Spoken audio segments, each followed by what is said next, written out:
Hello everyone, today I'm going to show you how to play continental rum. So continental rum, you start out by dealing 13 cards. So these are my cards.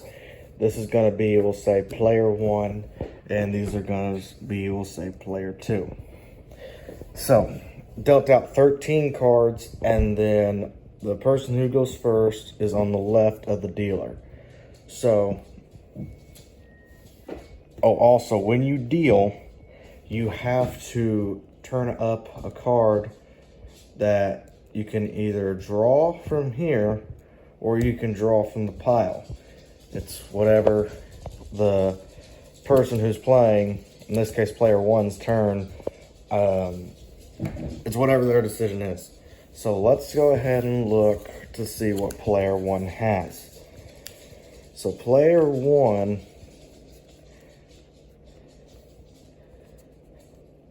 has, this is what they have. The objective is to get 2 sets of 3 in the first round.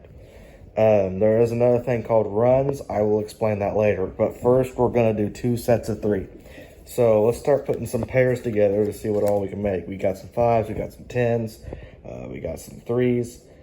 What else do we got? It looks like those are the only pairs we have.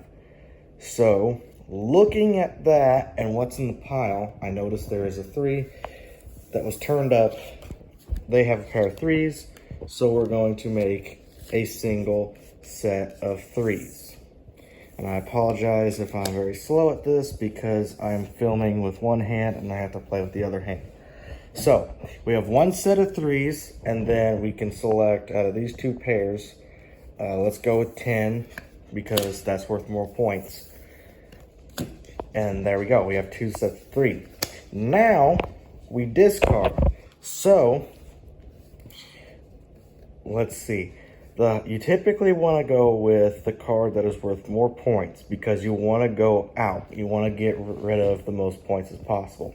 So we'll go ahead and go with the jack. The scoring system is 7 and lower is 5 points.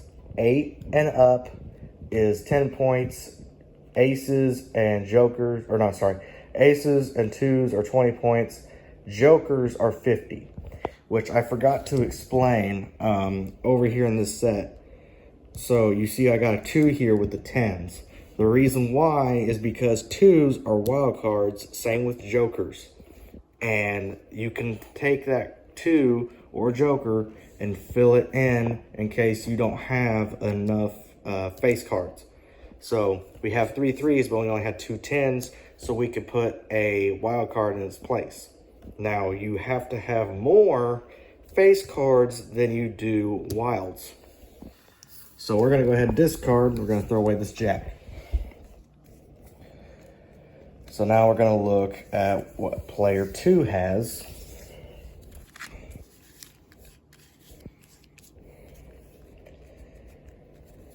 So looking at what they got a pretty decent hand. Let's see. There's a jack here, the discard pile that was thrown away, and I noticed there was 2 jacks. So we'll take those, we'll pick them up, and that's 1 set.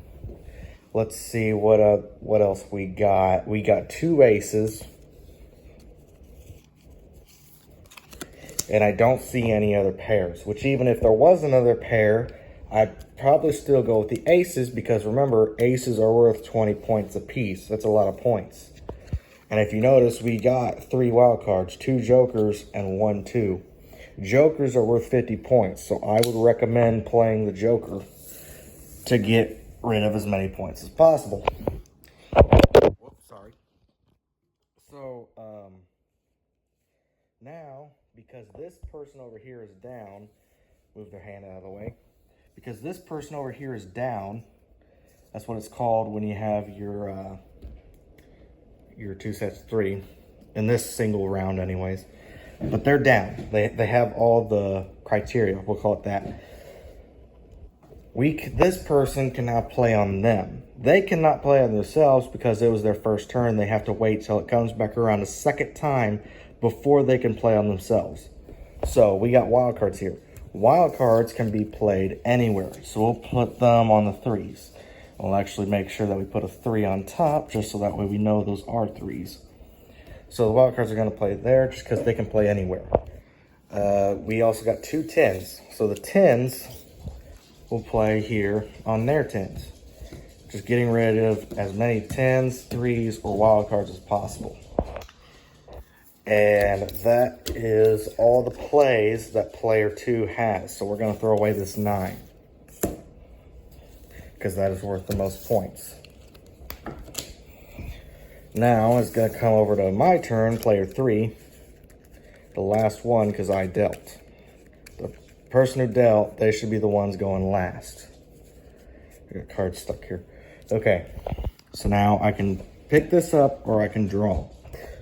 Looking here, let's see. First, let's just look at, and obviously you wouldn't want to turn these up actually if you was actually playing in a game, keep these hidden. But looking here, let's see, I only got 1 9, so I could pick that up and make it a pair. If I wanted to, I can also draw from the piles, I guess. You only have to have 1 pile. But the thing is, Continental Rum requires, I'm going to say, at least 4 decks of cards. They require a lot of cards. So we just split them in half, because if we stacked it into 1 pile, it would be so tall and it'd probably fall over a bunch of times. But we just split it into 2. That's fine. So I got 3 aces, and then I got a 9 over here. One thing that you might run into that puts you in kind of a predicament is that you'll notice they also have aces, so that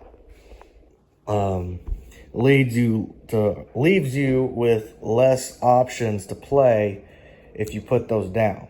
It would be awesome if you could take, you know, all 4 of those aces and play them over there, but we can't. So if you wanted to, you can wait another turn and you can try and play another thing. But for this, we're going to go ahead and pick up this 9. We'll grab a wild card, play it with the 9s. There we go. And there is my 2 sets of 3. This ace will actually go ahead and play over here. I got a couple more wilds. I'll take the wilds, play them over there somewhere. And that looks like that is all. Oh, nope, I missed a jack. That is all I can play. We'll play a king, because that is worth the most points out of what's all in my hand. Now, there's another concept I forgot to mention. There is also a thing called buying. Buying means if, say, you wanted this king, which right now there's no real reason for people to buy because they are already down. Buying, really the only point of buying is to get yourself down. Or if maybe that's really not the only reason, is to just get yourself down.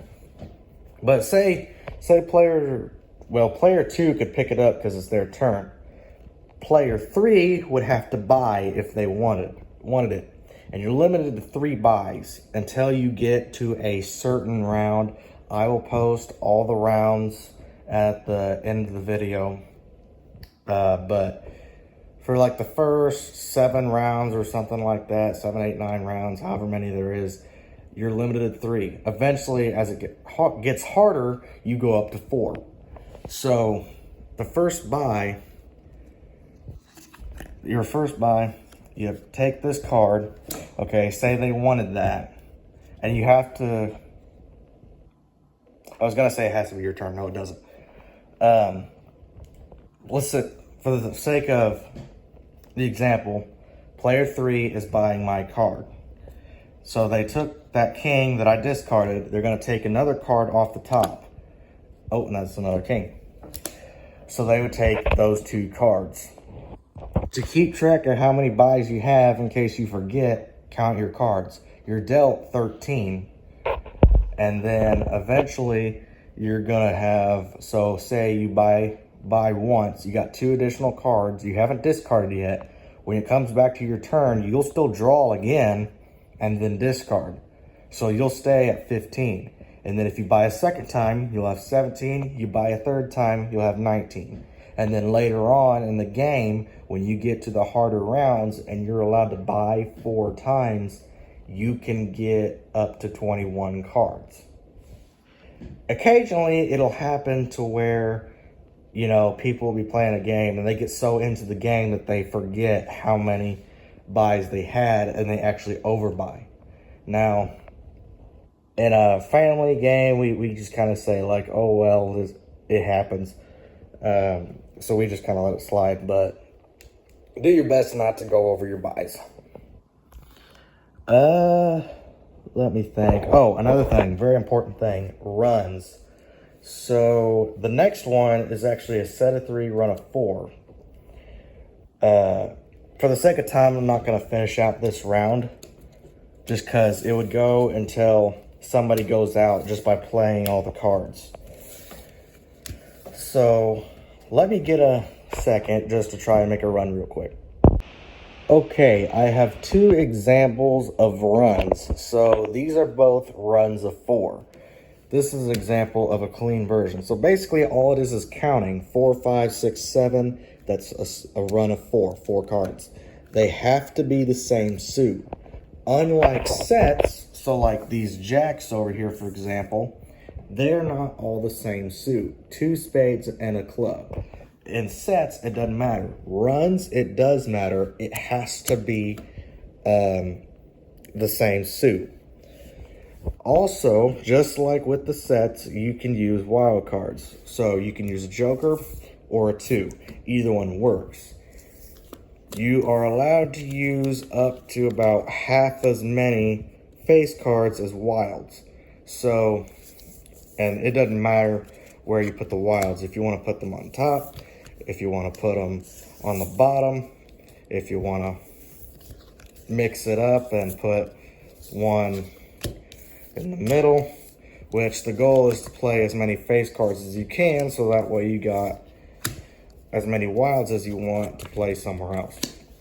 So make sure that you have just as many face cards as wilds or more face cards than wilds. What you cannot do is say you have, I want to get another wild card. Say you only have 1 card and you need a run of 4. You can't make, 3 wilds and then just put down 1 card and say that's your run. You can't do that. You have to have the more face cards or the same amount of face cards as wilds. That is, I believe, everything on Continental Rum. The next thing you will see is the list of all the rounds and how everything works. And I believe that is it. So thank you all for watching, and here is the list of the rounds.